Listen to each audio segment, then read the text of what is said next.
शुरुआत सबसे बड़ी खबर से करते हैं। खान ग्लोबल स्टडीज में हुई तोड़फोड़ और कथित फायरिंग के मामले में खान सर की मुश्किलें थम नहीं रही हैं। कोर्ट में फैजल खान उर्फ खान सर की जमानत याचिका दायर नहीं हो पाई। मतलब खान सर पर गिरफ्तारी की तलवार लटक रही है।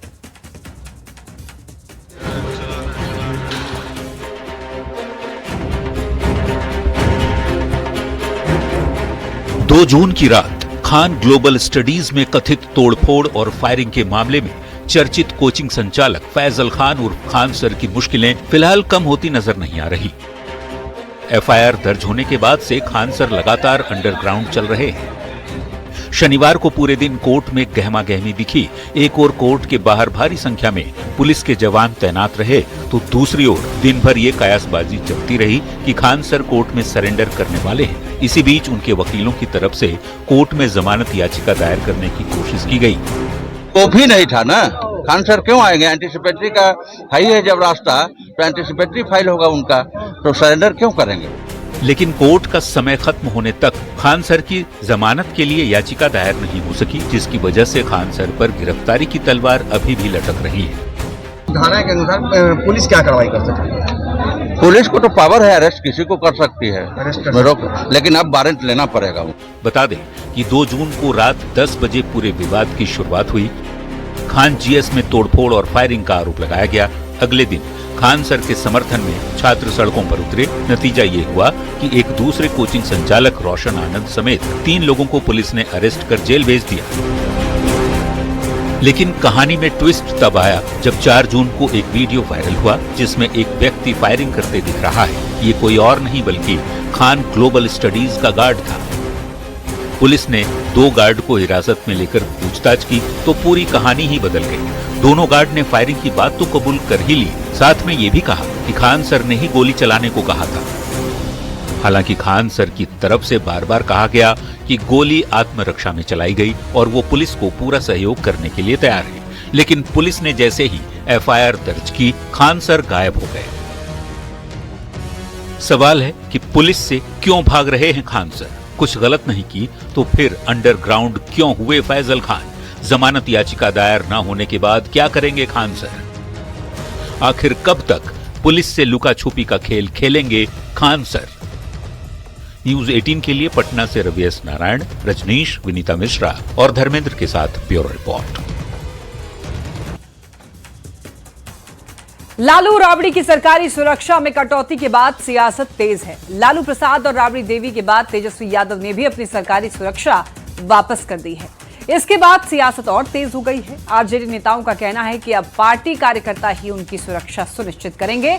बंगला के बाद सुरक्षा पर अब सियासत हाई है।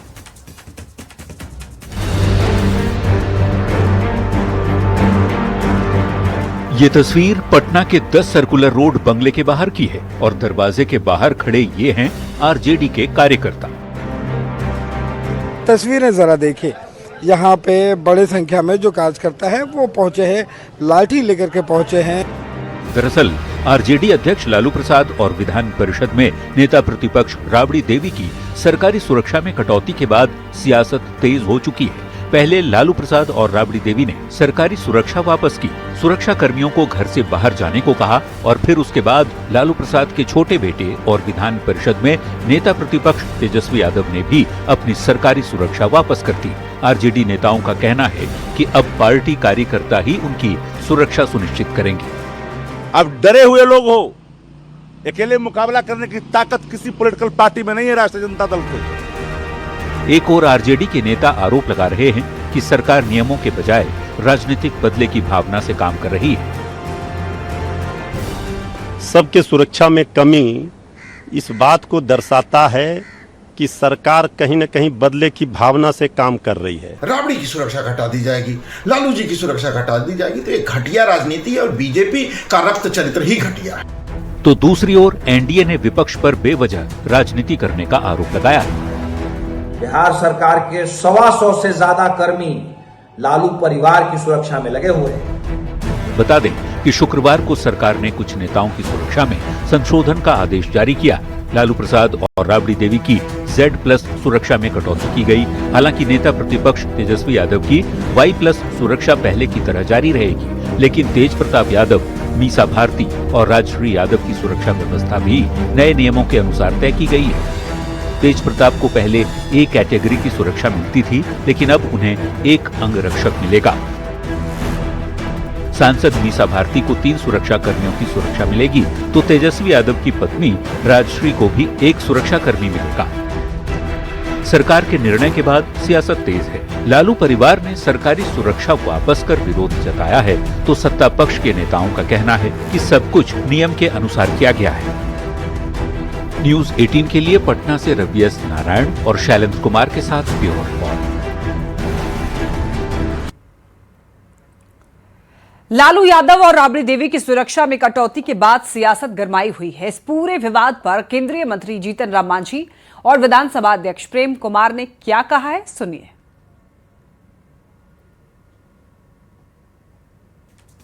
किए समर्थन में किए सरकार तो सबका सिक्योरिटी की बात जहां तक होती है, उचित समझने पर सरकार है, जिम्मा आपके सुरक्षा का हम सरकार पर है। तो वैसी परिस्थिति में सरकार अगर जो भी सुरक्षा दिया है वो अगर कटिंग किया है तो इसमें सरकार का मामला है, इसमें हम कुछ नहीं कर सकते हैं। और ये इन्होंने जो वापस किया है या न लिया है, ये लोग भी अपना ढंग से करेंगे। देखिए, सुरक्षा का विषय जो है सरकार समीक्षा करते रहती है, आवश्यकता पड़ने बढ़ाया भी जाता है, कराया जाता जा करके है। तो हमारी प्राथमिकता राज्य की जनता जा करके, और उसके लिए सिस्टम बना हुआ सरकार का जा करके, सरकार समीक्षा करके देखती जा करके है आवश्यकता के हिसाब से, और राज्य के हित में कानून जो बनाया जाता है जा करके, इनकी समितियां जो बनी हुई है। एमएलसी चुनाव में टिकट मिलने के बाद भोजपुरी सिनेमा के power star Pawan Singh BJP दफ्तर आए। बीजेपी ऑफिस में कार्यकर्ताओं ने उनका स्वागत किया तो बिहार बीजेपी अध्यक्ष ने उन्हें गले लगाया। पवन सिंह ने कहा वो अपनी जिम्मेदारी पूरी ईमानदारी से निभाएंगे, बिहार में एनडीए का झंडा लहराता रहेगा।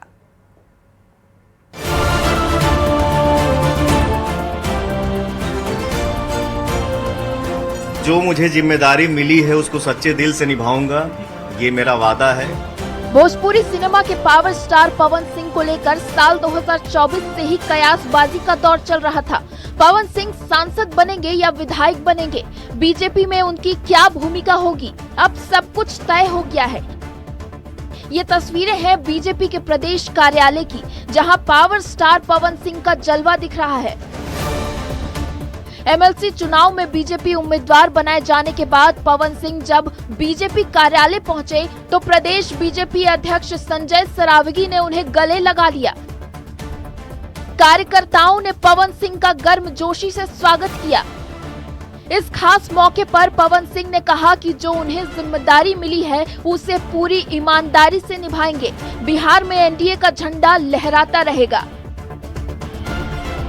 मैं पहले तो कलाकार हूँ, सिंगर हूँ, एक्टर हूँ, और मुझे मेरी जनता ने ही बनाई है। और आज मैं यहाँ बैठा हूँ, ये मेरे लिए सौभाग्य की बात है। और जो मुझे जिम्मेदारी मिली है उसको सच्चे दिल से निभाऊंगा, ये मेरा वादा है। आपने एक गाना गाया, जोड़ी हिट हो गई मोदी और नीतीश की, और उसके बाद एक बड़ी बहुमत से यहाँ पर सरकार बनी। तो ये तो खुशी की बात है ना, ये सौभाग्य की बात है।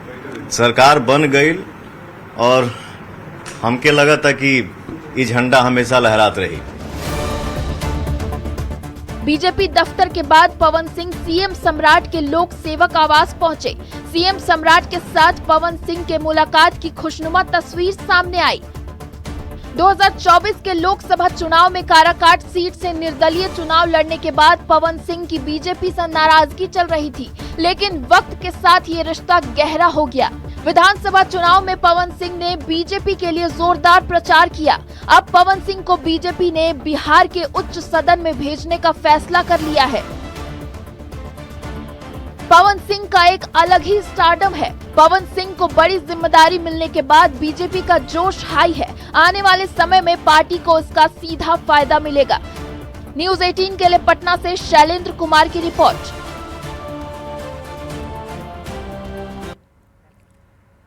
आईपीएल 2026 में अपने बल्ले का जौहर दिखाने वाले बिहार के लाल वैभव सूर्यवंशी को भारत की T20 टीम में शामिल कर लिया गया।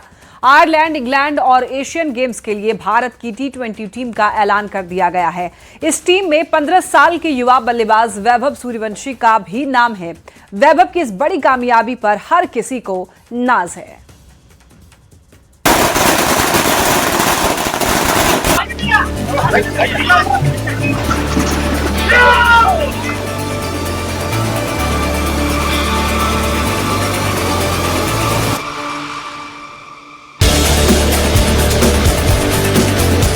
आईपीएल में धूम मचाने वाले वैभव, अपनी बल्लेबाजी से पूरी दुनिया को लोहा मनवाने वाले वैभव, ऐतिहासिक और अनगिनत रिकॉर्ड अपने नाम करने वाले बिहार के वैभव, 16 पारियों में 776 रन बनाने वाले 15 साल के वैभव सूर्यवंशी को अब बड़ा इनाम मिला है। अब वैभव सूर्यवंशी की एक साथ 3 टीमों में एंट्री हो गई है। आयरलैंड, इंग्लैंड और आगामी एशियन गेम्स के लिए भारत की T20 टीम का ऐलान कर दिया गया। इस टीम में सबसे बड़ा और चौंकाने वाला नाम 15 साल के युवा बल्लेबाज वैभव सूर्यवंशी का है। वैभव ने भारतीय टीम में जगह बनाते ही क्रिकेट के भगवान सचिन तेंदुलकर का पुराना रिकॉर्ड तोड़ दिया है। वो भारत के लिए चुने जाने वाले सबसे युवा खिलाड़ी बन गए हैं। भारत की T20 टीम में शामिल होने के बाद वैभव के घर समस्तीपुर में जश्न का माहौल है।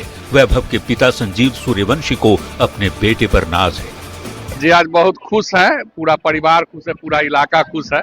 बच्चा जिस चीज के लिए मेहनत किया, आज उस मेहनत का फल मिला है। देश के लिए खेलने का उसको सौभाग्य मिला है।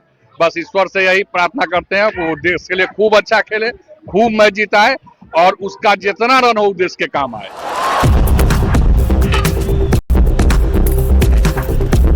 टीम इंडिया में सिलेक्शन के बाद वैभव सूर्यवंशी को बधाई देने का दौर जारी है। केंद्रीय मंत्री जीतन राम मांझी और बिहार विधानसभा अध्यक्ष प्रेम कुमार ने भी वैभव को शुभकामनाएं दी हैं। बिहार का लाल है, उसको भगवान और यशस्वी बनावे।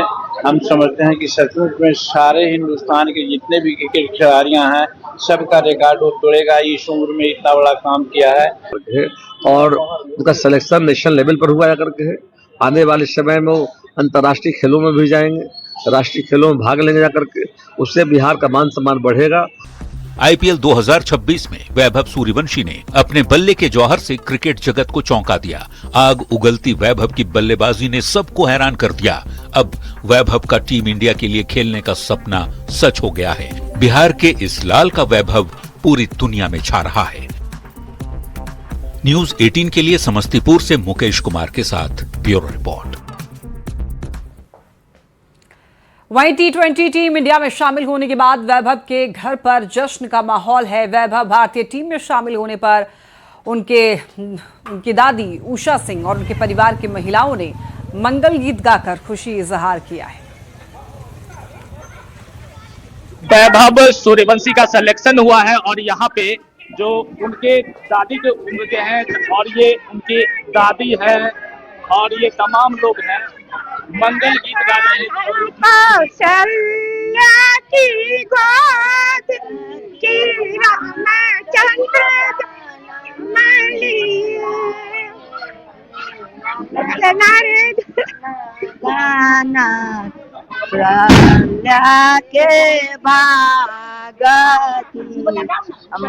चंद्र जानम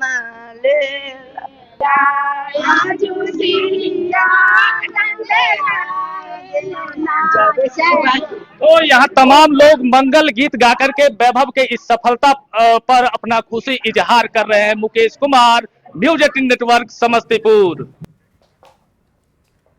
और अब बात मदरसे की मौलाना के करतूत की। मोतिहारी में मदरसे की मौलाना पर 4 नाबालिग बच्चियों को भगाने का आरोप है।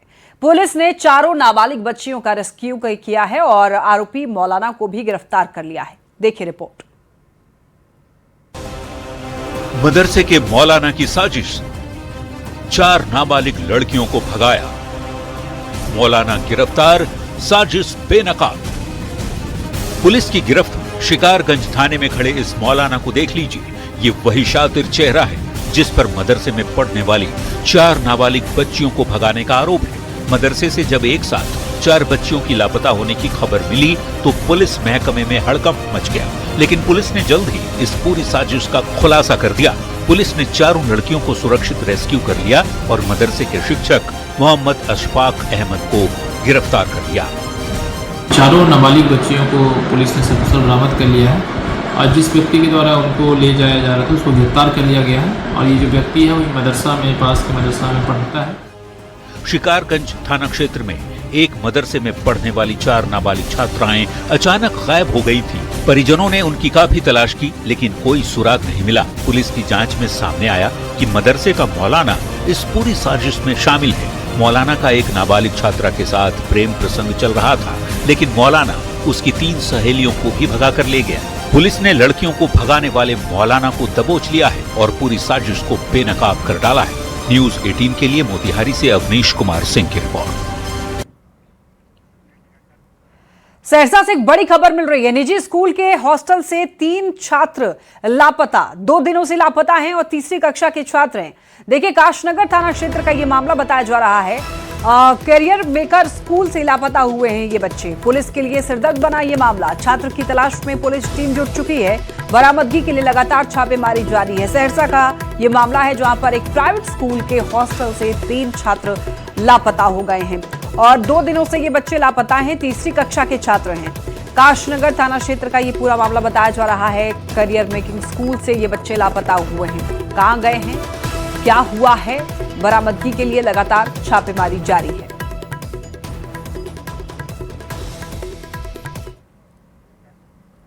भागलपुर विक्रमशिला सेतु पर कल से वाहनों की आवाजाही शुरू की जा सकती है। तय सीमा पर जिला प्रशासन सेतु को चालू करने की दिशा में तेज गति से निर्माण कार्य को पूरा किया गया है।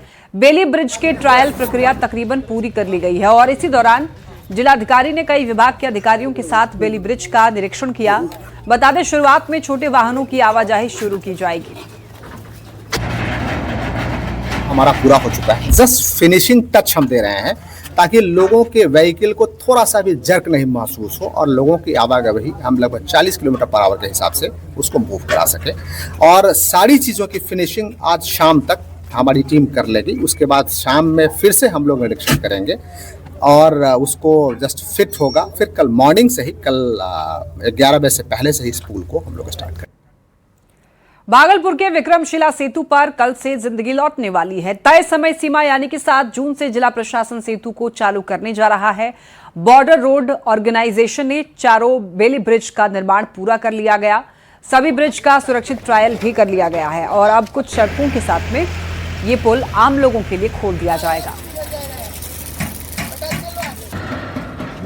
शिला सेतु पर चारों वेली ब्रिज का निर्माण कार्य पूरा कर लिया गया है। ट्रायल की प्रक्रिया भी लगभग पूरी कर ली गई है और अब इसे जिला प्रशासन की ओर से जो डेडलाइन तय की गई थी 7 जून, इस डेडलाइन पर इसे चालू करने की भी प्रक्रिया की जा रही है। तस्वीरों में साफ तौर पर देख सकते हैं कि किस तरह से वेली ब्रिज पर से जो वाहन है वो गुजरने लगे हैं और ट्रायल के दौरान भी सभी वाहन सुरक्षित रूप से वेली ब्रिज पर होकर गुजरा है और चारों वेली ब्रिज पूरी तरह से सुरक्षित है। वेली ब्रिज का निर्माण कार्य बीआरओ यानी कि बॉर्डर रोड ऑर्गेनाइजेशन टीम के द्वारा की गई है और अब जो है एक बार फिर से विक्रमशिला सेतु पर वाहनों की जो आवाजाही है वो शुरू की जा सकेगी। सभी निर्माण कार्य पूरा करने के बाद भी ट्रायल की प्रक्रिया पूरी हो चुकी है और अपने डेडलाइन पर ही जिला प्रशासन की ओर से वाहनों की जो आवाजाही है वो विक्रमशिला सेतु पर शुरू की जाएगी। विकास कुमार सिंह, न्यूज 18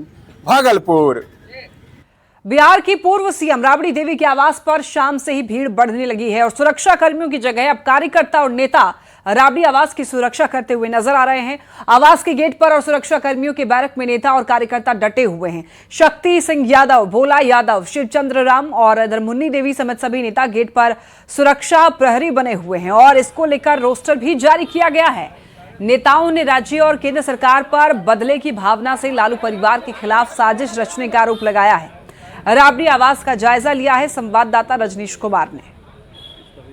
मंत्री राबड़ी देवी के आवास पर अब आरजेडी के कार्यकर्ता और नेताओं ने ही सुरक्षा का कमान संभाल लिया है। ये देखिए तस्वीर, आज दिन से लगातार जो है हलचल तेज है।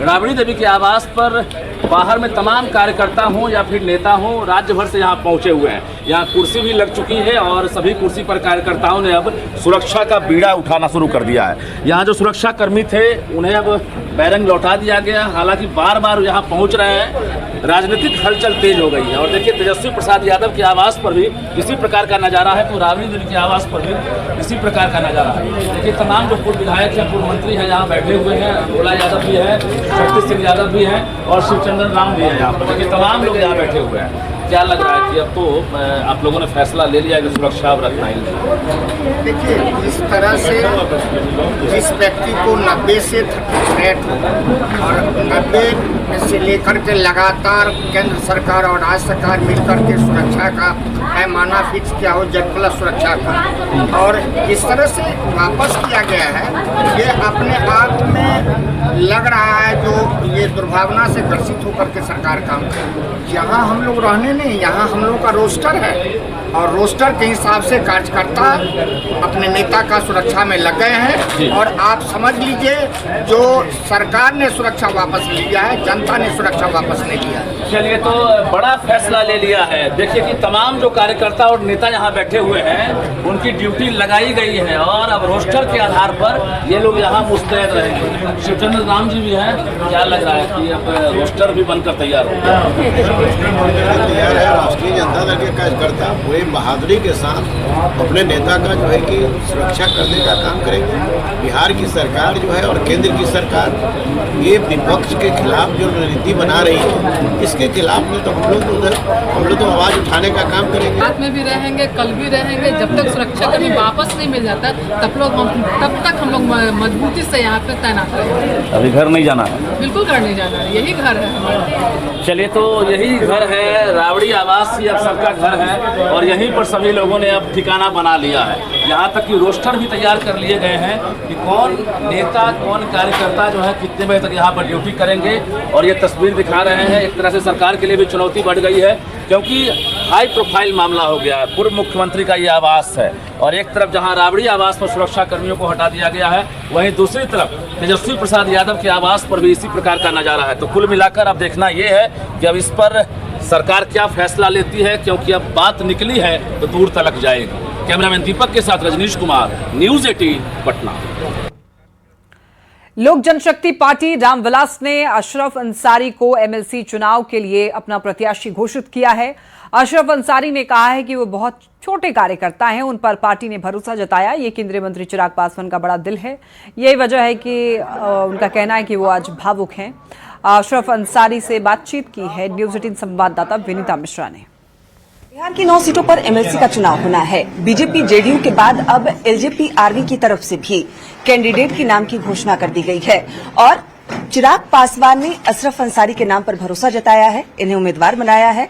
सबसे पहले बहुत बधाई आपको। धन्यवाद आपको और आपके पूरे चैनल और परिवार को भी। एक चल रहा था कि चिराग पासवान परिवारवाद करते हैं, अपने परिचितों को ही टिकट देते हैं, लेकिन इस बार उन्होंने पुराने अपने कार्यकर्ता को, एक ऐसे शख्स को उम्मीदवार बनाया है जो उनके पिता के कार्यकाल से अब तक उनके साथ जुड़ा हुआ है। देखिए, ये इल्जाम जो भी लगाता है ना, वो सरासर गलत लगाता है।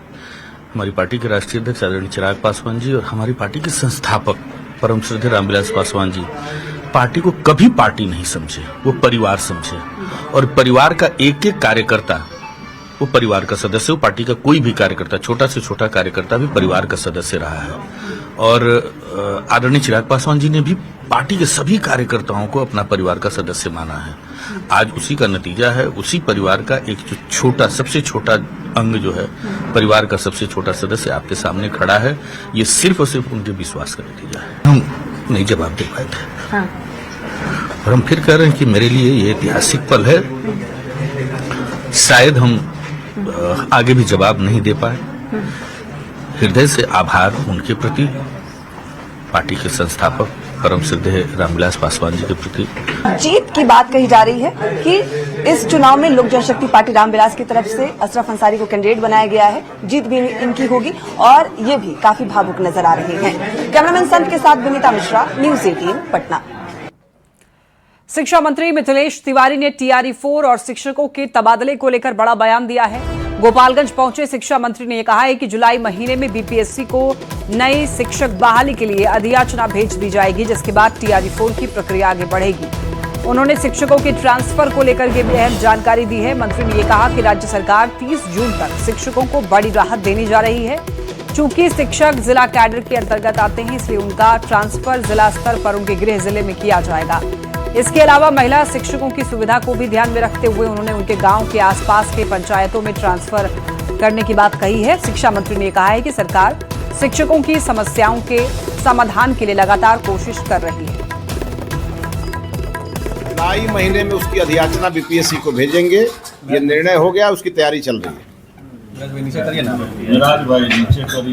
सर, शिक्षकों के ट्रांसफर पोस्टिंग को लेकर भी नीति बन 30 जून तक सारे ट्रांसफर के मामले समाप्त कर दिए जाए। शिक्षकों को बहुत बड़ा रिलैक्स हम लोग देने जा रहे हैं। महिला शिक्षिकाओं को उनके पंचायत के बगल वाले पंचायत में और पुरुषों को उनके जिले में, और हर हाल में शिक्षक चूंकि जिला कैडर होता है, इसलिए किसी शिक्षक को दूसरे जिले में नहीं रहने देंगे, उन्हीं के जिले में ला करके उनका पोस्टिंग कर देंगे, और जहां भी रिक्ति होगी वो उन्हें प्राथमिकता दी जाएगी। सोशल मीडिया पर सुर्खियां बटोरने के लिए लोग जान जोखिम में डालने से बाज नहीं आ रहे हैं। एक ऐसी खतरनाक तस्वीर सोशल मीडिया पर वायरल हो रही है, जिसमें एक महिला चलती ट्रेन के गेट पर खतरनाक ढंग से लटक कर वीडियो शूट कर रही है। अब देखिए, बताया जाता है कि पिंकी देवी रील्स और सोशल मीडिया के लिए वीडियोस बनाने की शौकीन है, लेकिन इस बार इस महिला ने सोशल मीडिया पर लाइक के चक्कर में अपनी जान जोखिम में डाल दिया, जिसका वीडियो अब वायरल है। अब इस वीडियो के वायरल होते ही रेलवे ने इस मामले में संज्ञान लिया है।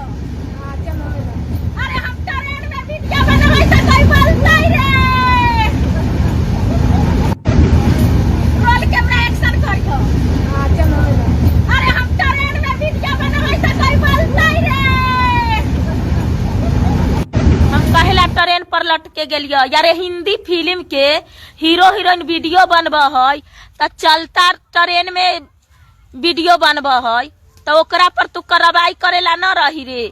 आई हम चलता ट्रेन में लटक गेलिए तो तू हमरा पर कार्रवाई करवाबे आ हमरा पर केस करवाबे। कटिहार में देखिए बड़ा हादसा टल गया है, जहां पर कुर्सेला थाना क्षेत्र के NH 31 में गैस सिलेंडर लदा टैंकर पलटने से अफरा तफरी मच गई। हालांकि राहत की बात यह है कि इस हादसे में कोई जान माल का नुकसान नहीं हुआ है। ट्रक ड्राइवर की अगर माने तो सड़क पर किसी जानवर को यहां पर दरअसल बताया जा रहा है कि बचाने के चक्कर में गाड़ी अनियंत्रित होकर के पलट गई। जाना कहाँ था? किशनगंज। तो एक्सीडेंट कैसे हो गया? ये कुत्ता बचाने में।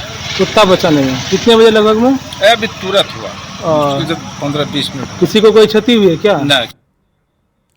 कहते हैं प्यार अंधा होता है, लेकिन जमुई के खैरा का ये मामला ये बताता है कि प्यार कभी कभी रॉन्ग नंबर से भी शुरू हो सकता है। खैरा थाना क्षेत्र का ये मामला है, जहां 19 वर्षीय महावीर ठाकुर का दिल पूर्णिया की रहने वाली 5 बच्चों की मां बिंदु देवी उर्फ सीमा परवीन पर आ गया।